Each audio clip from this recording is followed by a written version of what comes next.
গোগামুখখন লাহে লাহে এখন চহৰ ইতিমধ্যে হৈ গৈছে। কোনোবা এটা দিনত গোগামুখ আনুষ্ঠানিকভাৱে নগৰলৈ ৰূপান্তৰিত হ'ব। ইয়াত টাউন কমিটি বা মিউনিচিপালিটি গঠন হ'ব। কিন্তু যোৱা ইংৰাজী 5 জুন তাৰিখে বিশ্ব পৰিৱেশ দিৱসৰ লগত সংগতি ৰাখি গোগামুখ চাৰিআলিত গোগামুখ নগৰ উন্নয়ন সমিতি মিচিং সাহিত্য পৰিষদৰ উদ্যোগত বৰ্ণাঢ্য কাৰ্যসূচীৰে বিশ্ব পৰিৱেশ দিৱসটি সুলভ মালহেৰে উদযাপিত কৰা হয়। উক্ত অনুষ্ঠানত বিভিন্ন কাৰ্যসূচীৰে এই অনুষ্ঠানটো আয়োজন কৰা হৈছিল। চিত্ৰাংকন প্ৰতিযোগিতা, আকস্মিক বক্তৃতা, মিচিং জনগোষ্ঠীয় নৃত্য গোগামুখ ডুমৰ গোষ্ঠীৰ উদ্যোগত অনুষ্ঠিত কৰা হৈছিল। লগতে নৃত্য গীত আদিৰ আয়োজন কৰা হৈছিল। উক্ত নৃত্য গীতত বিভিন্ন উদীয়মান শিল্পীসকলে সহযোগ কৰিছিল। ৰম্বনী গীত, কবিতা অনুষ্ঠান, কৃষ্ণশিল্পী চন্দ্ৰপাটগিৰি আৰু ৰূপালী পায়েঙৰ কণ্ঠৰে সাংস্কৃতিক সন্ধিয়া জীপাল কৰি তুলিছিল।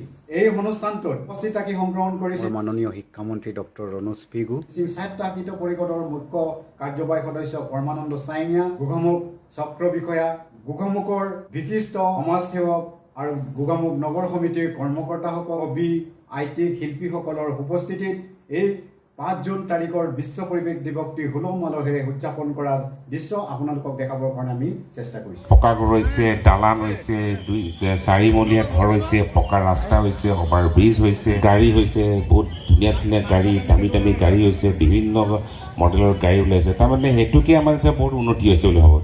কিন্তু আচলতে এই যিটো পৰিৱৰ্তনে যে ক্ৰমান্বয়ে আমি নজনাকৈ আমাৰ ভৱিষ্যতটো যে এটা ধ্বংস কৰিবলৈ গৈ আছে, আমাৰ নতুন প্ৰজন্ম এটা ভয়াৱহ পৰিৱেশৰ মাজত সোমাই পৰিছে, তাক আমি ওপৰত দিব পৰা নাই। আমি ছাৰক এখনি ফুলাম গামোচাৰে অকণমান মৰম দিব বিচাৰিছোঁ আৰু এই ছাৰক এটি বক্তব্য ৰাখিবলৈ অনুৰোধ জনাইছোঁ। মাননীয় গোগামুখ উন্নয়ন সমিতিৰ সভাপতি পৰমানন্দ চাইঙীয়া ডাঙৰীয়া আৰু বাকী কাৰ্যকৰ্তা কৃষ্ণ চেতিয়া ডাঙৰীয়া,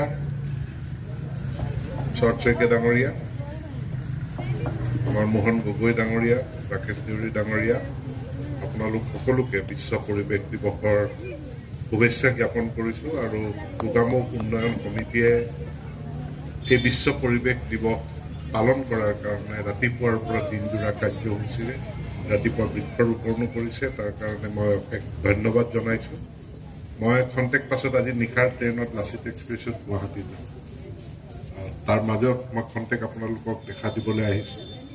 গোগামুখখন লাহে লাহে এখন চহৰ ইতিমধ্যে হৈ গৈছে। কোনোবা এটা দিনত গোগামুখ আনুষ্ঠানিকভাৱে নগৰলৈ ৰূপান্তৰিত হ'ব। ইয়াত টাউন কমিটি বা মিউনিচিপালিটি গঠন হ'ব।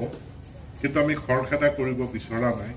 কিন্তু তেতিয়ালৈকে পৰিকল্পিতভাৱে গোগামুখৰ যাতে বিকাশ হয়, পৰিকল্পিত কিছুমান পৰিকল্পনা ভৱিষ্যত প্ৰজন্মৰ কাৰণে যাতে কৰি থৈ যাব পৰা যায়, তাৰ কাৰণে গোগামুখ উন্নয়ন সমিতিয়ে নিষ্ঠা সহকাৰে কাম কৰিছে।